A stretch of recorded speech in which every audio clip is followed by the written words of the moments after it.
My mother discovered that my father had been keeping a mistress and a son for 7 years. She was so angry she wanted to divorce him immediately, but I refused.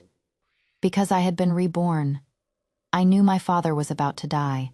After his death, the emperor would bestow countless rewards, all of which would end up with that mistress and her son.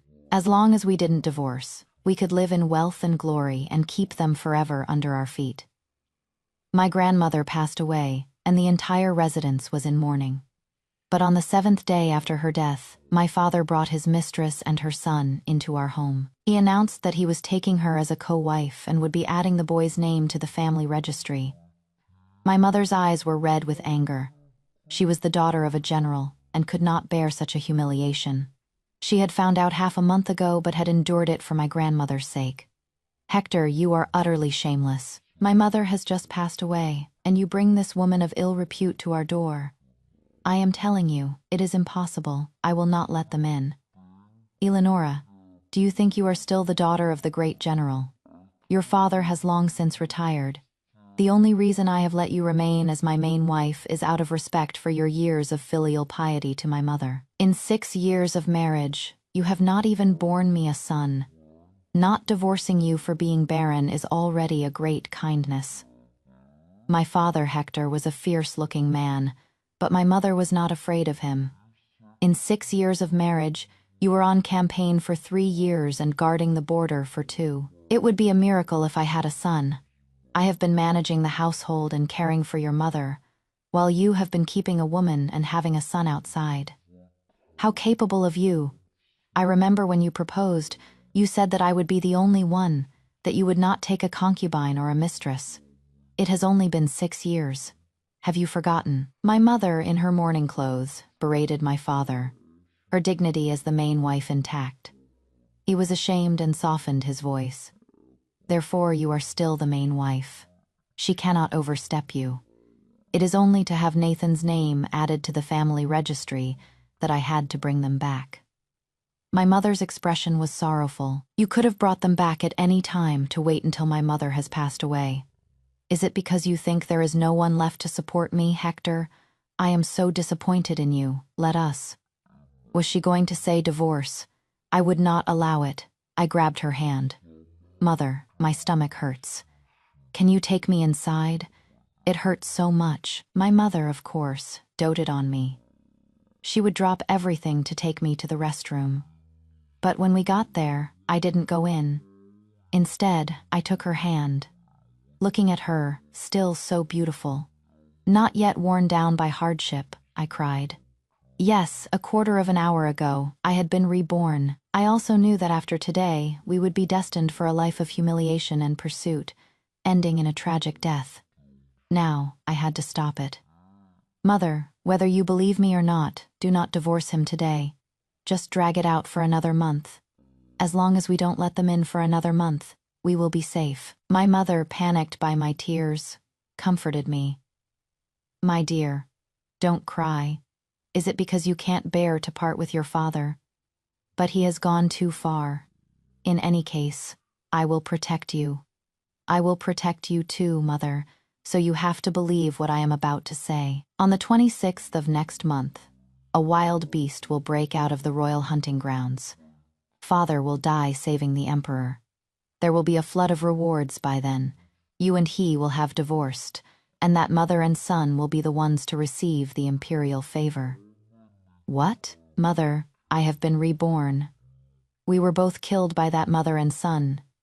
In a little while, she will use the excuse of being pregnant again to demand entry.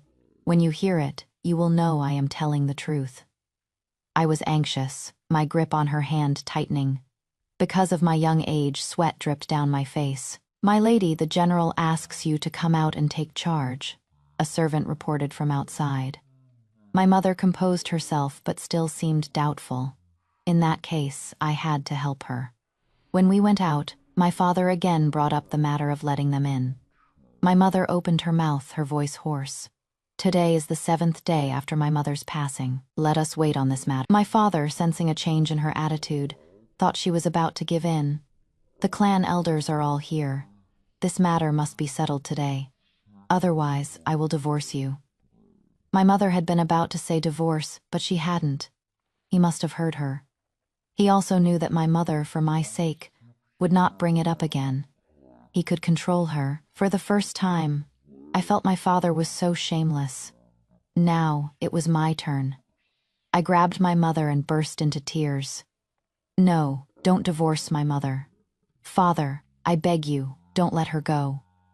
I ran over and hugged his robe, sobbing as if he were the one who had died. The people around us started whispering, thinking that his attempt to force a divorce was too cruel.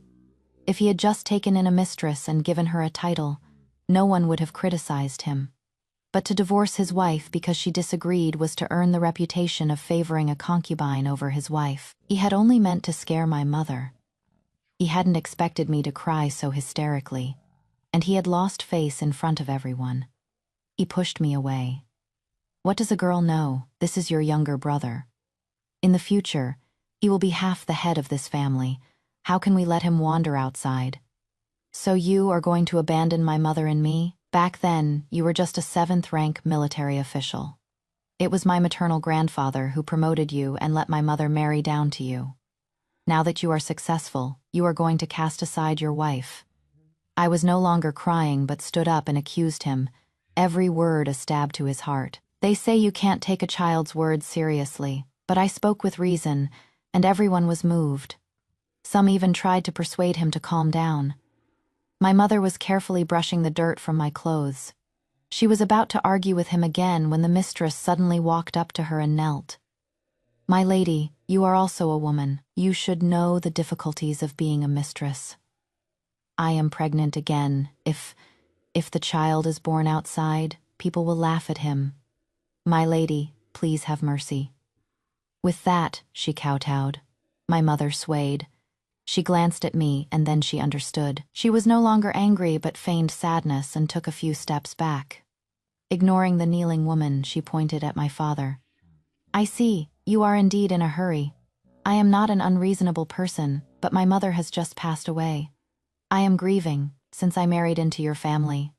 Your mother and I have never had a cross word. For her peace, I beg you to be a filial son. Let us wait until the mourning period is over to celebrate a joyous occasion. My father awkwardly rubbed his nose. He looked at the clan elders. It was hard to get them all together, so he had wanted to take this opportunity to have his son officially recognized. But now, with my mother's words, he had become an unfilial son in everyone's eyes. Filial piety was paramount. If he acted in such a way, it would be difficult for him to be respected at court. Esteemed uncles, what are your thoughts? Unable to decide, he pushed the matter onto the clan. Fortunately, they also valued face and said that it was indeed inappropriate to celebrate during the mourning period. They would have to wait, and when the time came, they would come if he called. After this show, no one could stay. When the outsiders had left, he said with a stern face, Eleonora, today you have made me lose face in front of my colleagues. You will stay in your own courtyard for the next half a month and not come out. And prepare a courtyard for Nathan and his mother. All their necessities and monthly allowance will be the same as yours. Do you hear me? Otherwise, I will divorce you. For my mother, in a complete change of character, slapped him. He slapped her back. But my mother was also from a military family. After a few rounds, he still couldn't subdue her. Hector, today you have made me lose face in front of all the ladies, and you still want to bring her into this residence. Not a chance. Get this woman out of here, as far away as possible. If you dare to cause any more trouble, I will take this matter to the Emperor. Though my family's support is gone, my family has been loyal for 3 generations. He will surely stand up for me. My mother, mimicking his disgusting manner, blocked his every word. He was so angry his eyes were red, but he couldn't win a physical fight. He could only threaten us. You shameless woman with no manners at all. Sooner or later, I will show you who is boss. With that, he left with the mother and son. And that Nathan, before he left, gave us a fierce look. Who would have thought that this little boy would have me tortured to death a few years later? I shivered, but forced myself to glare back. I had already been reborn once. What was there to be afraid of? When they were gone, My mother let out a sigh of relief and pulled me back into the room to ask how we had died in my past life. I told her everything. In that life, my mother had divorced him and had taken me with her. Because she had been the one to propose the divorce, she had not been able to take her entire dowry. I was young, and she didn't want to travel all the way back to her family, so we stayed in the capital. Later, my father died. The young one was ennobled, and the old one was given a title. As they grew more powerful, they began to persecute us. When I was 10, my mother was pushed off a cliff while trying to save me from being kidnapped. Less than a year later, I was sold to a brothel when I tried to escape. That Zhao Nan caught me, beat me, and tortured me for a month before I died. At that time, I was only 11. Hearing this, my mother's eyes were red. My poor child. Mother, I am not suffering. I was reborn to make them suffer. Good, I understand. We made our plan and then fell asleep, holding each other. 3 days later, he came to the residence to discuss things with my mother, but she refused. That mother and son would come to the general's residence every day to cry and make a scene, but we just ignored them. But I never thought that one day I would be grabbed from my sleep and my mouth covered. As I struggled, I was thrown to a matron and taken to a side room. As I was being carried away, I saw my father's twisted, hateful face. And beside him, a man who looked like a beggar. In that instant, I understood. He wanted to ruin my mother. In my past life, I had thought that my father might have had some affection for us, that it was all that mother and son's fault. Now, I saw that I was completely wrong. The matron who was with me clearly saw what was happening, but still forced me into the room. Good, you want to force me. I ferociously knocked over the lamp. In a moment, the room was on fire. Standing in the flames, I actually smiled. In a moment, someone outside had noticed the fire. They shouted, "Fire!" and the small courtyard descended into chaos. A kind-hearted servant opened my door. I threw the lamp on the floor, and while they were fighting the fire, ran to my mother's room. My father was just coming out, and then my mother. Her hair was a mess. Her lip was cut, but she was holding a golden hairpin, and it was bloody. I threw myself into her arms, and without a word, just stared at him. He seemed to panic for a moment, then glared at me. "Take the young miss away, men. The lady has been unfaithful." I caught her in the act. "Report it to the authorities immediately, and take her to the yamen." The very picture of shamelessness. But no one moved. My mother wiped the blood from her lip and sneered. "You must be joking, General. I have managed this household for many years. Everyone knows my character. The man inside was just a thief who tried to take advantage of the fire. I took care of him." "Nonsense! The men I brought with me can testify we just saw," he said, pointing to the 2 soldiers he had brought. My mother shouted, "Why are strange men in my private courtyard? Seize them and send them to the magistrate." Yes, several servants rushed forward and seized the 2 soldiers. He pointed at them and roared, "I am your master. Father, you have been away for many years. My mother has been managing the household very well. If you are not used to it, you can go and live with your son. And father, do you enjoy cuckolding yourself? I have never seen such a shameless man." I giggled, a little crazed. "This is the daughter you have raised. How can she say such shameless things?" He never thought a young girl like me could say such things. His face turned green. "I think my daughter is right. You are more or less insane. You... He was so angry he almost drew his sword, but in the end, he just stormed off. He didn't even care about the men he had brought with him. And this man was supposed to be a general. Everything he had, he owed to my maternal grandfather, and yet he wanted to harm his daughter, a beast. As soon as he left, I pointed and said, 'Seize that treacherous matron, soon.' The matron who had just carried me into the room was brought before us. She kowtowed and explained, 'I was just trying to save the young miss. I didn't want you to be harmed.' Ha! You have lived in this household for years, eating my mother's food, drinking my mother's water, and the moment that man comes back, you turn on her. And you, the gatekeepers," I ordered. My mother stood by. silent and cold. But it was as if she were supporting me. Soon, the 4 gatekeepers who had let him in, and the matron were all kneeling on the ground. I glanced at my mother. She stroked my head and said, "You handle it. In that case, I will not take your lives." Their faces lit up, thinking that a young girl would not be so cruel. "From today on, you 4 men will marry this matron. Those of you without wives or children will have no ties. Those with wives and children will sever them.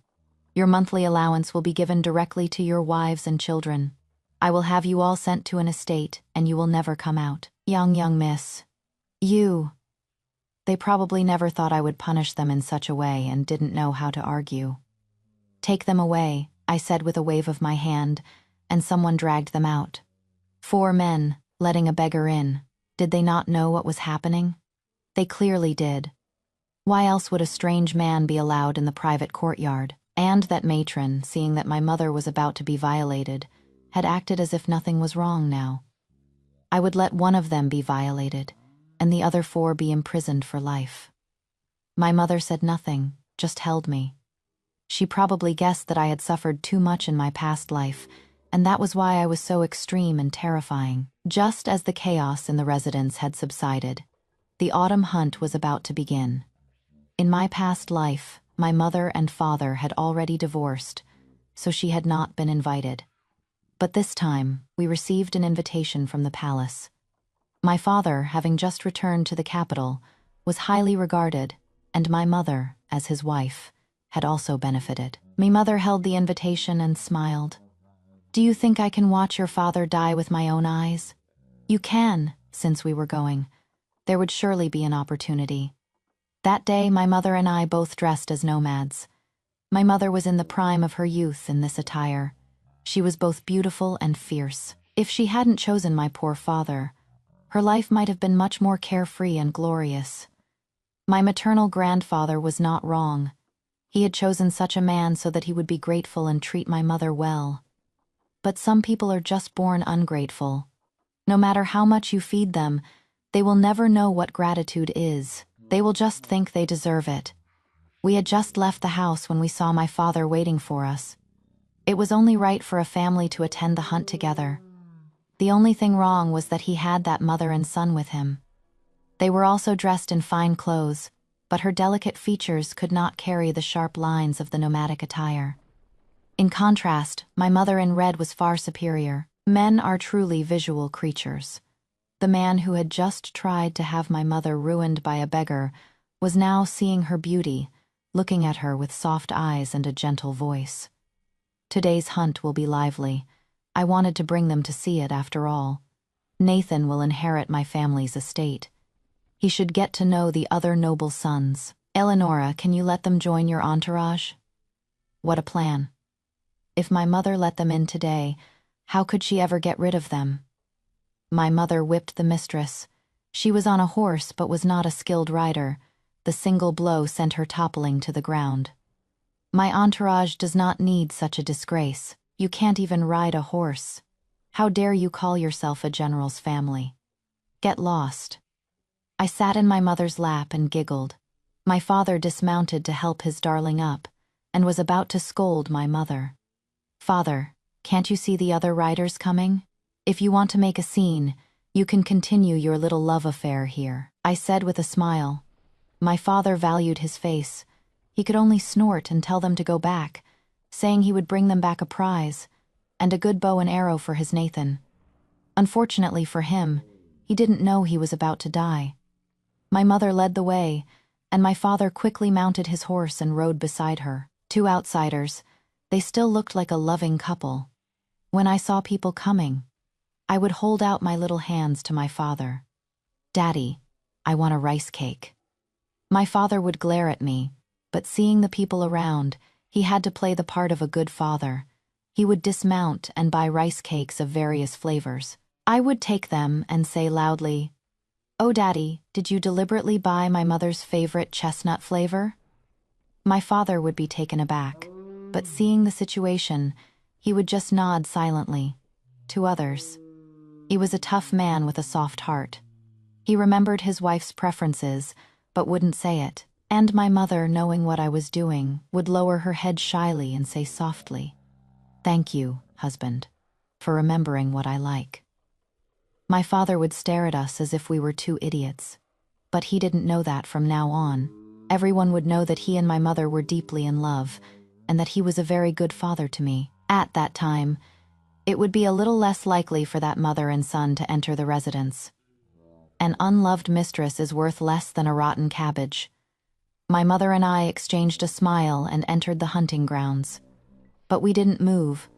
We just waited for the event to unfold. Slowly, my mother began to pace back and forth, as if she were getting anxious. I took a sip of water and said flatly, "Are you reluctant to part with him, Mother? I just want to see how he dies." The hatred in my mother's eyes was palpable. I smiled slightly, suddenly stood up, and threw my cup. "Mother, I don't want to be here anymore. I want to go and play. I want to pick wildflowers." My mother said gently, "All right, let's go and watch your father's prowess, and then we can pick wildflowers to give to him, but we can only watch from a distance." A lady said, "I never knew that you and the general were so in love." She was being deliberately provocative. The story of the mistress had already spread. What is not to be in love about? We have a daughter, after all. Which man doesn't make a mistake? And besides, I can still have children.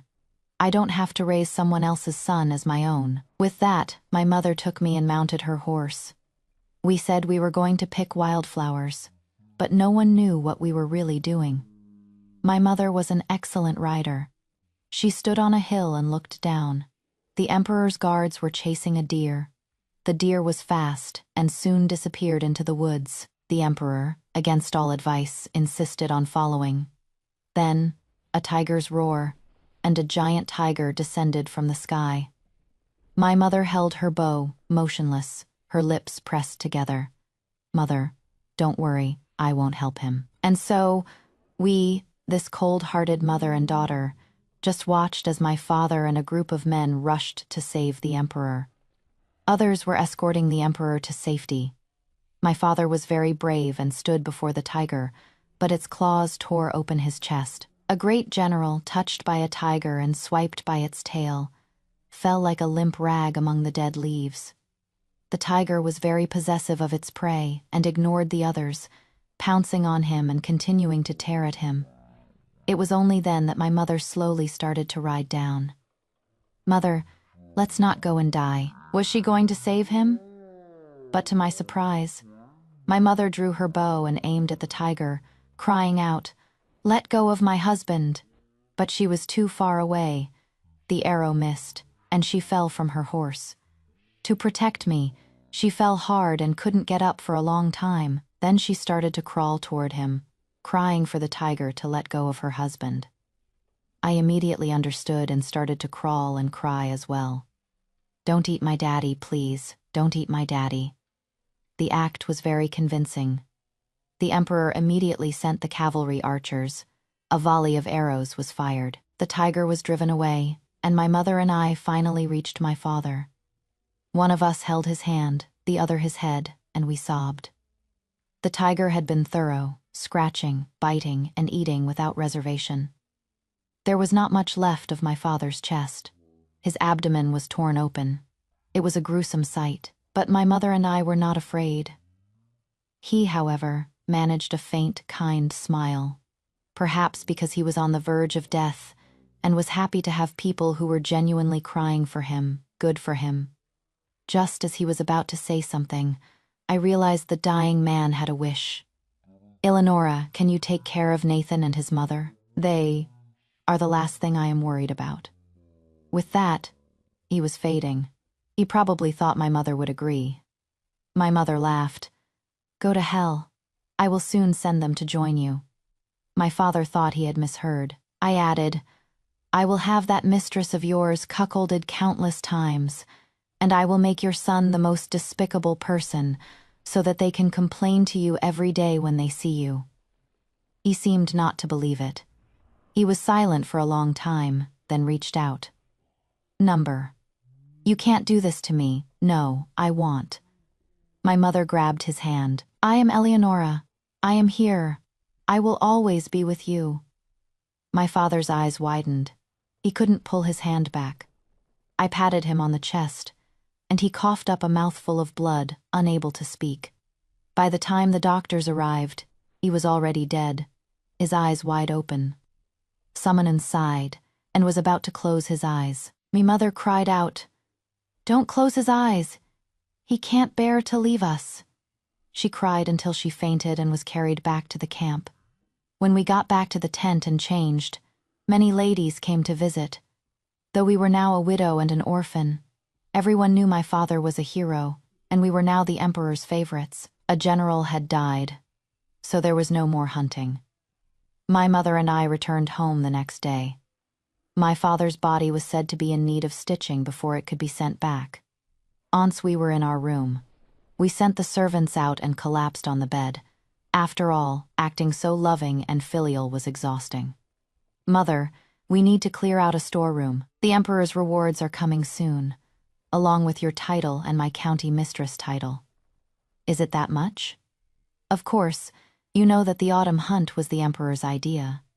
If he hadn't rushed into the deep woods, he wouldn't have encountered the tiger. He is not doing this out of gratitude for my father, but to shut everyone up."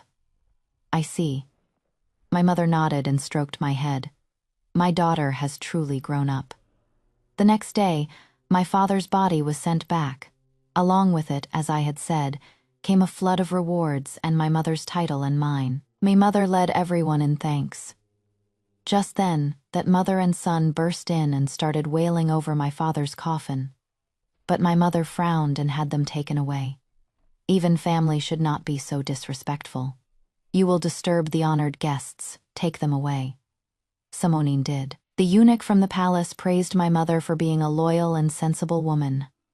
After all, she, a titled lady, had just called him a eunuch, an honored guest. A great compliment. Since my rebirth, I had discovered that my mother had a talent for acting. After the edict was properly displayed and the incense was burned, my mother first put the rewards in the storeroom. Looking at the room full of things, tears of joy streamed down her face. We stayed in there for a long time. When we came out, our faces were full of grief. Then, my mother summoned them. They had probably been spoiled by my father. The moment they came in, they started shouting that my mother had not let them pay their respects to my father, and that she would be struck by lightning. My mother calmly put down her teacup. "Slap them." 2 matrons were about to go, but I said, "Hold the young one. You hit the old one. I'll hit the young one." And so, they were held down. One matron started to slap the mistress, and I walked over to her son. "You dare to touch me," he shouted. "I am the general's only son." I slapped him. "So what? What is so special about that?" This man was a coward. In my past life, he had been afraid of everyone, but had acted so superior in front of me. I slapped him again, and his lips started to bleed. "You are just a mistress's son. We don't even know if you are my father's. Get out. If you come back, I'll have you thrown out again." My mother, in the manner of a noble lady, did not move. With a wave of her hand, someone did her bidding. After they were dragged out, my mother said, "I do not want to see these 2 at the funeral tomorrow. Otherwise, you will bear the consequences." The funeral was a grand affair, the talk of the town. Me scumbag father, though a scumbag, had many people to see him off. But that mother and son were like maggots in the sewer, unable to crawl into the sunlight. That night, when we got back, we saw them, bruised and battered again. Their attitude was no longer as arrogant. They were now playing the part of pitiful victims. The mistress cried that she had no relatives, that she had always been cared for by my father, and that now, with him gone, she had no one. My mother, and what has that to do with me, by the way? The house you are living in is the property of the general's residence. It should be returned. The mistress was in the middle of crying. She had thought that now, with my father gone, even for the sake of the son she had borne him, she would be given some property to live on. She never thought that not only would she be given nothing, but what she had would be taken away. How can this be? This is the house the general gave to my son and me. The general is gone now. The deed is in my hands. You have 3 days to move out. Otherwise, don't blame me for having you thrown out." My mother looked at her fingernails, then had a young maid continue to file them, her eyes not even lifting as she gave the order. The two of them, who had been so arrogant to us in my past life, were now so pathetic. The mistress wailed, but my mother was as cold as ice. In the end, they were kicked out of the large house. The people inside were also paid their wages and sent away. The mistress then went to the gate of the general's residence to make a scene. She had just arrived and hadn't even started crying when my mother had her brought in. My mother was high and mighty. This feeling of power was so good. "Do you have anything else to say?" Daring to make a scene at my gate. "Men, beat her. When she has been beaten into submission, we'll talk." The mistress was beaten until she was crying for her mother. Nathan, in a rage, tried to attack my mother but was hit with a rod and his leg was broken. He is the general's only son. If you do this, aren't you afraid he will haunt you at night?" My mother laughed, and I laughed too. We're not even afraid of the living. Why should we be afraid of the dead? But I still pulled my mother's arm. "That is enough. Mother, let them live."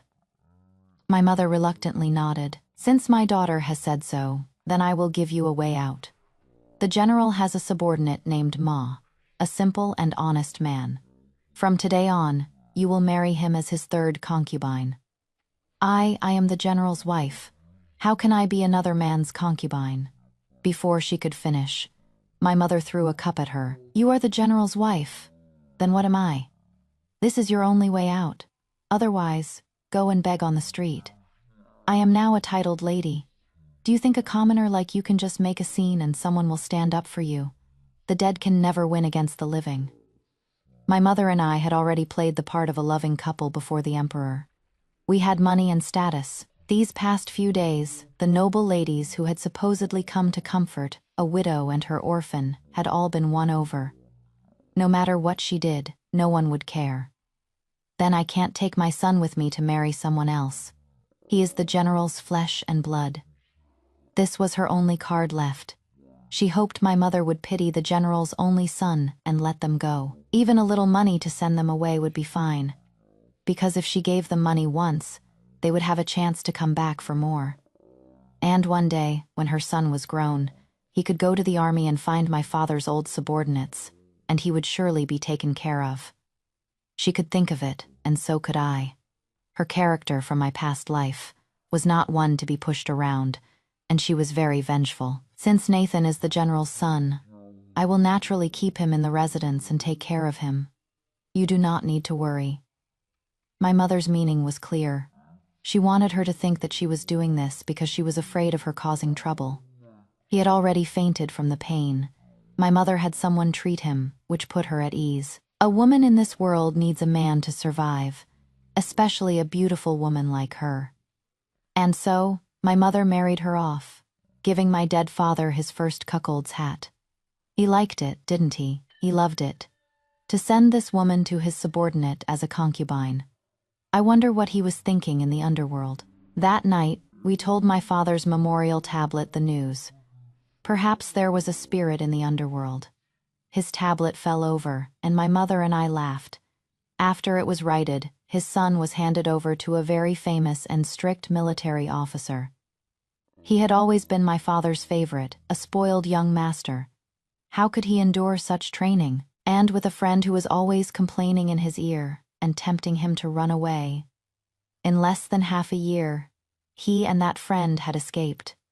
I listened to his friend's report that they were going to Yunzhou, where my father had many old subordinates. I laughed out loud. Then you go with him, so stupid. Do you think I'll let him get to Yunzhou safely? Then what should I do? Didn't you steal some money from that general? Go and have fun. It would be best if you spent it all and got into debt. Oh, and I hear gambling can make a person forget their troubles. Go and try it. Yes. He stole money and ran away. The general came to my mother to apologize. My mother sighed. Though he is an illegitimate son, he is still the general's blood. Even if his character is not good, we must find him first. You have been a dedicated teacher. What have you done wrong?" The general was moved to tears. He praised my mother's benevolence and immediately went to look for the young master. Unfortunately for him, with me as an inside man, they never found him. As for the mistress, dealing with her was even easier. The General Ma she had married was actually a violent man. He was normal most of the time, but when he was drunk, he would beat women. When she was beaten, she would come to my mother and complain. My mother would then summon him and have a talk with him, and would also mention that if this concubine did not want to be with him, it would be better to sell her. But since she was his mistress, it shouldn't be done too cruelly. The general then sold her to a deputy general as a concubine. That night, my mother and I placed the second cuckold's hat before my father's memorial tablet. A year later, there were 5 hats, and his beloved mistress, because she was ostracized by the main wife, was pushed into a well and died. In the underworld. I wonder if my face-saving father pitied her, or just got rid of her. As for his precious son, he was now a gambling addict with a huge debt. It was time to pull in the net. I went to another province by carriage, and personally watched as the debt collectors cornered him in a ruined temple. He saw me. "Sister, save me. Sister, save me." In my past life, I had also begged him, for the sake of our blood ties, to spare me, to let me die a clean death. But he would not. This life, how could I let him go? I had someone bring a chair. "I will pay his debts for you." At this, his face lit up, but I just smiled. "Whatever you were going to do to him before, don't hold back. The more I enjoy it, the more money you'll get." He was desperate. He started to curse me. "First, cut out his tongue," I said coldly. And so 2 hours later, with his hands and feet broken and unable to speak, he wriggled on the ground like a maggot. I laughed out loud, had one of his eyes gouged out, and turned to leave. When I got home, I placed the eyeball before my father's memorial tablet. "This is the first one. I'll bring you the second one next year. Don't be in a hurry. We'll play slowly." Soon, my mother got news of his whereabouts. She had this illegitimate son brought back and took good care of him. When she found out that he had been attacked because of his gambling debts, she did not complain and sought out famous doctors to treat him. Everyone praised my mother's benevolence. My father's old subordinates were even more attentive to us. If anyone on the street said a bad word about us, they would get a slap. Even if some people were suspicious of what had happened to him, it was quickly suppressed. Now, my time was spent in the morning learning the arts of a noble lady, and in the afternoon bullying him, who could only lie in bed. I put a layer of insect powder in his injured eye. The insects were tiny, but they were alive. They will crawl into your eye socket, and then they will slowly eat your other eyeball, and then your brain. It will hurt a lot. It might hurt for a few years. He couldn't speak, but he stared at me with his other eye. "What are you looking at? If you were the victor today, you would have done the same to me, because you are Hector's son, as ruthless and unfeeling as I am." After using up all the powder, I left, satisfied. The next day, everyone found that he had hanged himself before my father's memorial tablet. My mother and I both cried and then had him buried with honors, buried next to my father so that father and son could be together in love. As for my mother and me, we naturally lived a glorious and prosperous life.